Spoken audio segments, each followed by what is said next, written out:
Hi foster friends, this is Jill with The Foster Life, and I wanted to come and chat with you a little bit tonight about a topic that has really been on my heart lately, and it's something that I feel like is probably a good message for just about everybody to hear.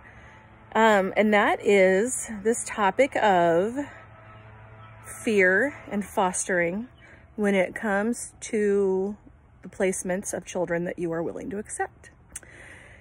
I want to share freely that when my husband and I started our foster care journey together, we were extremely controlling in our preferences of children. We very quickly found that our preferences were actually completely different than what we initially thought. After having some little ones, because we thought we were wanting to keep our daughter safe, our daughter was 2.5 at the time, we thought we wanted little ones because we didn't think she would be influenced by them, and maybe you know, their behaviors would be less. That is actually completely false. We learned very quickly that we are made for teenagers. And we also learned very quickly that our teenagers wanted to protect our daughter. So I wrote an article, you can find it on my blog, and it's called Those Frightening Teen Foster Girls. Obviously that title is not accurate whatsoever. They're not frightening. They are babies in big bodies. I stand by that every day of the week. So I want to talk about this topic of fear, and here's why. We have something that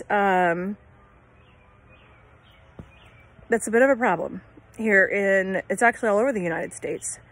That is that we have a lot of people that want to foster, and they are wonderful people with the best of intentions, but they really only want babies or toddlers because they have this fictitious idea in their head, just like I did, that the little ones won't have as much trauma, or that their young children are going to be safer if they take younger kids. The fact of the matter is, guys, kids that come into foster care have trauma. When you take a baby or a toddler, they still have trauma. Sometimes they have a lot of behaviors. They just can't verbalize it to you. And so we find a lot of times, we find that foster parents are very frustrated and they quit fairly early because they had this big idea in their head of what it was going to look like to foster an infant or a toddler, and it just didn't turn out that way. I firmly believe in every bit of my soul that the majority of foster parents are actually made to foster older children. I think that they have the skills. That has certainly been the experience I've had, and I know a lot of foster parents. I have a lot of foster friends, and when most of them do decide to be brave and to try something new and to give up some of that control, they actually find that they have the skills to take older children. So, and then they prefer to take older children from that point forward because it's a lot easier. In many ways it's a lot easier, and in some ways it's not. So I want to thank everyone who does take the younger kids. I think that you are wonderful, and I am grateful for your hearts. But I do really want to tell you, the need right now isn't for foster parents to take little ones. A lot of little ones with the Families First Preservation Act, a lot of little ones are staying with relatives or kinship. And if you're not aware of that, I suggest that you look that up. If you are a foster home who only takes little ones and you've been sitting empty for this past year and you're finding yourself very frustrated, that's why. Because federal government has made it so that we have to, Department of Child Services or Child Services, whatever you call it in your state, they must try to place children with relatives and kin first. And that's why we see fewer and fewer little ones coming into foster care. And when you do see them coming into foster care, they're coming with a large sibling group. And that is because relatives can take 1 or 2 usually, but they don't always receive funds to care for the kids. So when there are 3, 4, 5, 6, 7 children, you're going to see those larger sibling groups coming into actual foster care and needing foster homes. So I want to just throw a challenge out there, guys.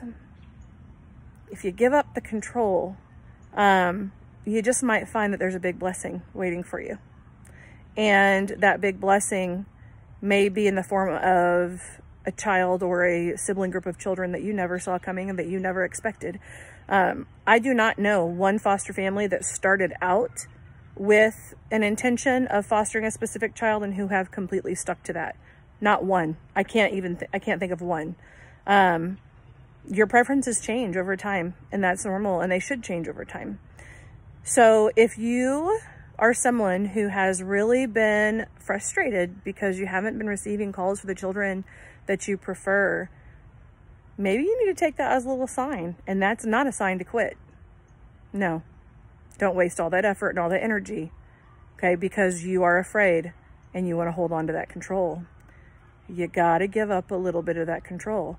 And it's fear manifesting as control. That's all it is, guys. It's just fear.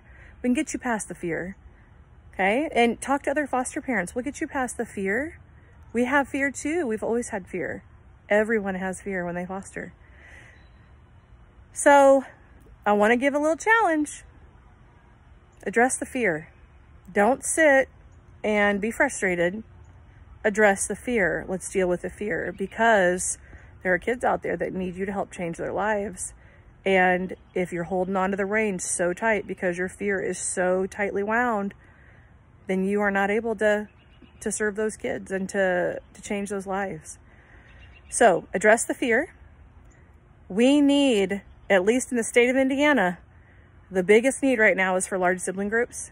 And then the secondary need is for teenagers, homes for teenagers. Large sibling groups right now, though, are the primary need that we are having right now. So throw an extra bed in that bedroom. Talk to whoever, whatever state you're in, talk to your licensing person.